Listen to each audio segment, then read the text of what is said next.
ओम नमो भगवते वासुदेवाय. श्री स्वामी समर्थ. मैत्रिणींनो, सध्या पितृपक्ष सुरू आहे. तर या पितृपक्षामध्ये आपल्या पितरांच्या मोक्षासाठी आपल्याला काही सेवा करायच्या असतात. तर मैत्रिणींनो, त्यामध्ये अतिशय महत्त्वाची सेवा म्हणजे श्रीमद संक्षिप्त भागवताचं पारायण.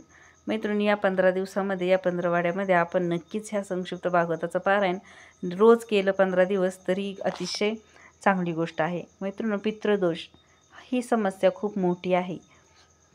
या समस्येमुळे आपल्याला जीवनामध्ये अनेक समस्यांना तोंड द्यावं लागतं.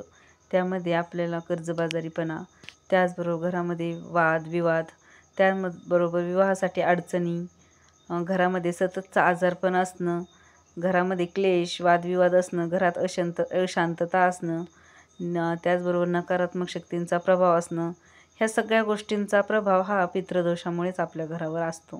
तर मैत्रिणींनो, आपण पितृच्या सेवेसाठी आपण इतर रोजी ज्या सेवा करतो त्यापेक्षा जास्त ह्या पितृपक्षाच्या 15 दिवसामध्ये आपण ज्या सेवा करतो त्या अतिशय फलदायी ठरतात. त्यामुळे नक्कीच आपल्याला ह्या पितृपक्षाच्या 15 दिवसाच्या कालावधीमध्ये आपल्याला रोज संध्याकाळी, दिवसा किंवा दुपारी तुम्हाला जेव्हा शक्य होईल तेव्हा तुम्ही ह्या संक्षिप्त भागवताचं पारायण नक्कीच करायचं आहे. ह्या 15 दिवसाच्या कालावधीमध्ये रोज आपल्याला 15 दिवस रोज ह्या संक्षिप्त भागवताचं पारायण आपल्याला नक्कीच करायचं आहे. तुम्हाला घरी शक्य झाल्यास घरी करा. जर घरी नाही शक्य झालं तर तुमच्या जवळच्याच केंद्रामध्ये जर पितृपक्षामध्ये जर ह्या संक्षिप्त भागवताचं पारायण सुरू असेल तर त्या दिवशी तुम्ही नक्कीच करा. तर मैत्रिणींनो, एकादशीच्या दिवशी तर आपल्याला नक्कीच ह्या संक्षिप्त भागवताचं पारायण करायचं आहे.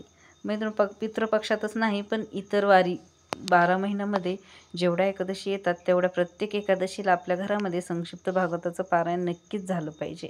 तर मित्रांनो, भागवत पारायण श्रीमद भागवत हा ग्रंथ खूप मोठा आहे, पण आपल्याला गुरुमाऊलींनी हा ग्रंथ अतिशय संक्षिप्त स्वरूपामध्ये प्राप्त करून दिला आहे. तर मैत्रिणींनो, हे भागवत पारायण करायला आपल्याला खूप वेळ लागत नाही.